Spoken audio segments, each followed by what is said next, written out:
Okay, so I'm pretty sure this Nike and Ready Made collaboration will either go down as one of the most loved releases or possibly as one of the ugliest releases because people have some very strong opinions about the Nike Ready Made Blazer. But the point is, they did their thing on these in terms of execution, texture, telling the recycled story. And we'll get into that certainly as I break down the review of the shoe. Now, this is not for me.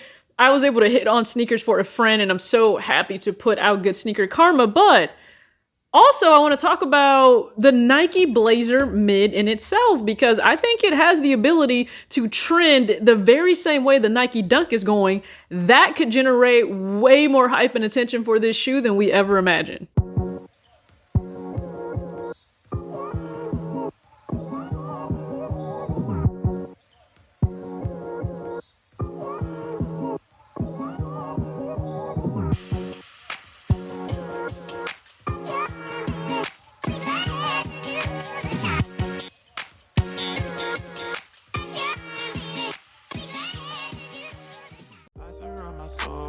Positivity. That's why I don't worry about the things that I don't see. Yeah. These days I don't worry about much. I think we should have some more fun.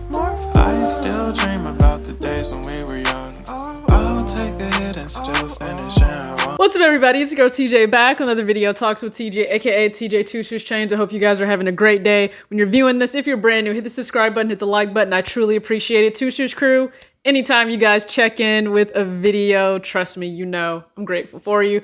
So I won't keep you here long, but yes, the Nike Blazer Mid Ready Made. Now this released in two different colorways, but I'm only going to show you guys one here today. And again, this is not my personal pair. This is a men's 8, women's 9.5, which means that certainly is too big for my foot. However, I hit for a friend and I'm really happy to pass along again that good sneaker karma to her. She's beyond excited. So let me get through this video so that I can ship them off to her. But if you're looking at the concept of ready-made in itself, like that term, what does it mean? Because you'll see it's really brought to life in this shoe itself. Ready-made really describes prefabricated objects or elements, and they may have one intended use, but they are repurposed for something totally different for art, and it creates something that is artistic in itself as the end result. Now that's a term that's coined like way back in 1916, so this is not new, this is old, and that's exactly what Ready Made in itself is as a brand. Now again, we'll get into more of that as we go over the shoe in depth, but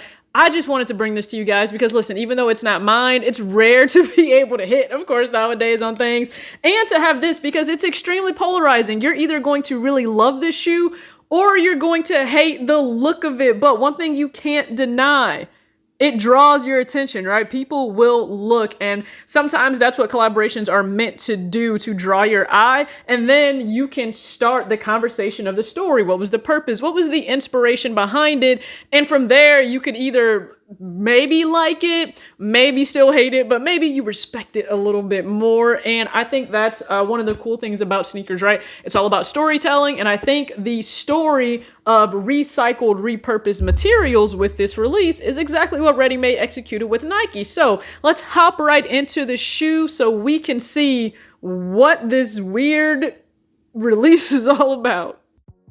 Guys, before we jump in, make sure you subscribe and like the video. I truly appreciate it. So here we have the Nike Blazer Mid Ready Made. Now, this is not the only colorway that released, but today we'll just unbox the white colorway. And I love the box. Nike and Ready Made went all in to give us a conceptualized box as well. It looks as if it's been pulled out of the trash. Now, remember, that is part of the focus of the sneaker in itself, sustainability. And with the concept designed by the Ready Made founder, Yuta Hosokawa, it brings to life the Blazer in a new way, in a sustainable way. I mean, even the paper in itself is made to look like trash. So I really respect the effort put in to this sneaker. And first glance in hand, it really shocks you because you're not sure what to think when you just see pictures. Now, when we're looking at the upper, you see this midsole here, and the midsole looks warped as if it's been out in a lot of heat. and it's bubbled up, but it pretty much set in this way. Now with the rest of the upper there, the material that overlays on top, and if you see what I'm talking about here, you have that nubuck that's right near the toe, but also this top white material that's textured. Now, I think it's actually said to be leather, but when you look on the back, you see the ready-made 3 swoosh that's actually made to look like a recycled symbol, and that's something we're all very familiar with. With the upper of the sneaker also, you see the swoosh. Now, a lot of brands like to play around with the swoosh in itself on any blazer, and they did on this one too. It's not fully attached to the medial or lateral side, and that middle part there, that wool, it really does feel like wool. They played around with the textures in a very crazy way. And then the tongue has Nike RE to represent Nike Ready Made with 3 sets of laces. Now with this lacing system, it's really different because 2 of the sets of laces don't even go all the way to the top, for the black pair and then the orange bungee cord pair. And then those are capped off with rubber ends, as you can see there. And with the sneaker, again, on the top, there is some exposed foam that you guys are able to see there that I run my thumb along, and I can understand that gives it a little bit of an off-white vibe. And then you have this same Nike ready-made symbol that resembles the recycling symbol on the inner sole. Now looking at the bottom here, if you remember the Nike Grind, that's really been featured in a lot of shoes lately, like all of Nike's trash shoes and runners. Nike Grind comprises most of the outer sole, the bottom sole here, and listen, that is eye-capturing in itself. I just think it's a neat way to incorporate sustainability, but also leftover parts of Nike from other materials and sneakers they produce. You know, I respect brands that are trying to curb their carbon footprint. But this midsole, listen, it catches your eye because it's something we're not used to seeing. It really does look as if it's been warped and kind of just left out to do whatever. Now, again, texture-wise, execution, I'm blown away by the blazer design in itself, and I think it lends a lot of respect to the blazer being able to hold its own for collaborations. Now, I say this could have the same hype, trend the same way as the Nike Dunk because they have some things very much so in common. Now, when it comes to the blazer, I will say this, right? You don't have a lot of the newer technology that may be present in newer sneakers, releases, silhouettes, or designs because, again, this originated back in the 1970s, so that was prior to what we know as Nike Air today. And so, I mean, you can kind of circumvent that, get a different insole that can give you more comfort in the wear of a blazer, maybe, as opposed to other sneakers like Air Maxes that have more comfort in them.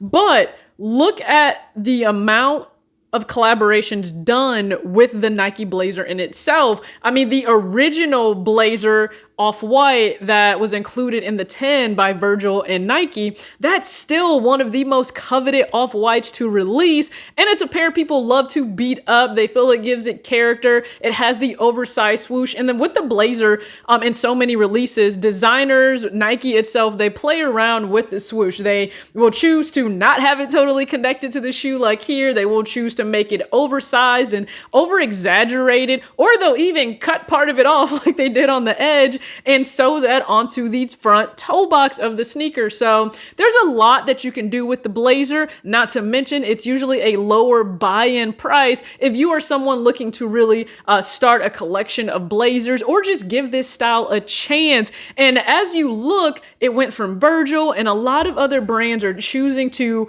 select the blazer to collaborate with Nike, and I think that's a great thing. I know that it's not the most hype pair. It doesn't have the appeal of the Dunks for some, and again, it's not always the best fit for everyone's foot, right? It tends to be more narrow. If it's leather, it can be really rigid. You may have to break it in a whole lot, and if you're like me and you have a flatter foot in the forefoot area, you will have to go up. Like, I go up half a size, sometimes a whole size in my men's sizing, and then it fits a little bit better. So keep that in mind with the blazer. That means it might not always be for everyone, but if it continues on the trend that it's on, I think we could see the blazer skyrocket to new heights. Now, I think that's a bad thing also, just for those who really love a blazer because they like the classic design of the shoe itself. I would hate for it to become more difficult for people to get, but we know that's what happens when more than just I guess those who have been day ones, as we call it,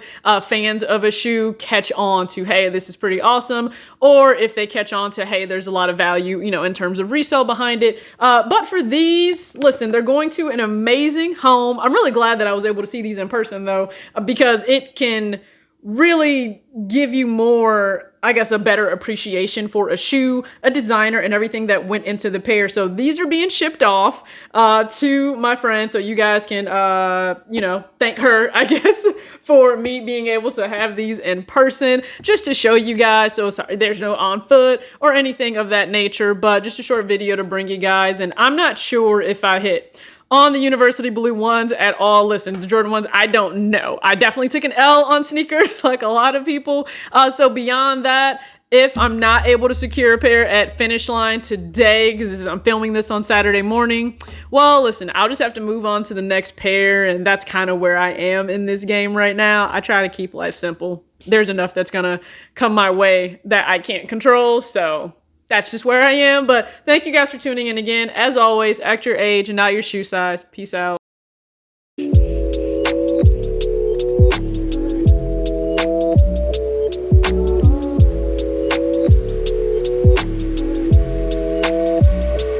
So then, why?